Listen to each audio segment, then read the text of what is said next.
भगवान श्री कृष्ण चंद्रवंशी, चंद्रदेव उनके पूर्वज और बुध चंद्रमा के पुत्र हैं। इसी कारण चंद्रवंश में पुत्रवत जन्म लेने के लिए श्री कृष्ण ने बुधवार का दिन चुना। भगवान कृष्ण ने माता देवकी के 8वें संतान के रूप में जन्म लिया था। कृष्ण जी का जन्म मथुरा में मामा कंस के कारागार में हुआ था। माता देवकी राजा कंस की बहन थी, इसलिए भाद्रपद कृष्ण अष्टमी तिथि को भगवान श्री कृष्ण का जन्मोत्सव मनाया जाता है। नमस्कार, स्वागत है आपका हमारे चैनल हिंदू वाणी में। दोस्तों, आज हम इस वीडियो में जानेंगे भगवान कृष्ण का जन्म कैसे और कहाँ हुआ और क्यों मनाई जाती है जन्माष्टमी।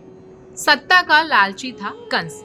कंस को सत्ता का लालच था। उसने अपने पिता राजा उग्रसेन की राजगद्दी छीनकर उन्हें जेल में बंद कर दिया था और स्वयं को मथुरा का राजा घोषित कर दिया था। राजा कंस अपनी बहन देवकी से बहुत प्रेम करता था। उन्होंने अपनी बहन का विवाह वासुदेव से कराया था, लेकिन जब वो देवकी को विदा कर रहा था तभी एक आकाशवाणी हुई कि देवकी का 8वां पुत्र कंस की मौत का कारण बनेगा।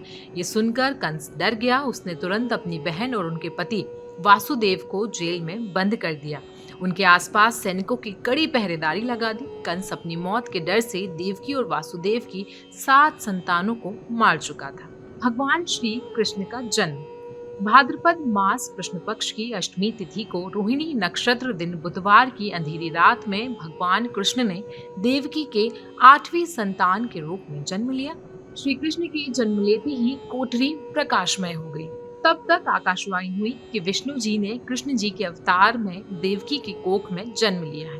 उन्हें गोकुल में बाबा नंद के पास छोड़ आए और उनके घर एक कन्या जन्मी है, उसे मथुरा लाकर कंस को सौंप दे। भगवान विष्णु के आदेश से वासुदेव जी भगवान कृष्ण को सूप में अपने सिर पर रखकर नंद जी के घर की ओर चल दिए। भगवान विष्णु की माया से सभी पहरेदार सो गए और कारागार के दरवाजे अपने आप खुल गए। कान्हा चले गोकुल धाम।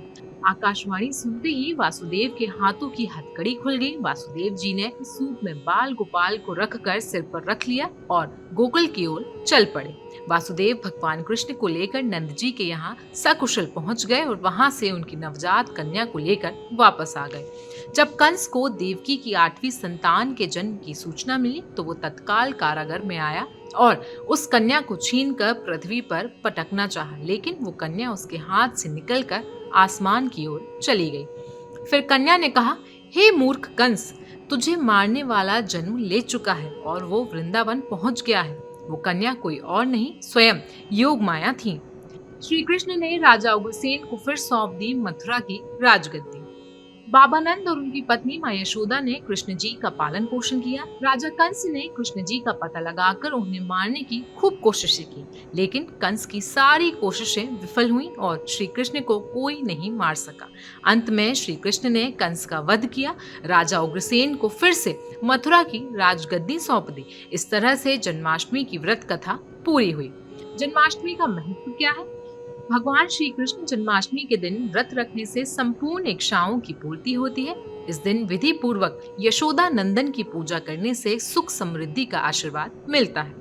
वहीं जिन दंपतियों की संतान की चाह है, उन्हें जन्माष्टमी के दिन लड्डू गोपाल की उपासना जरूर करनी चाहिए।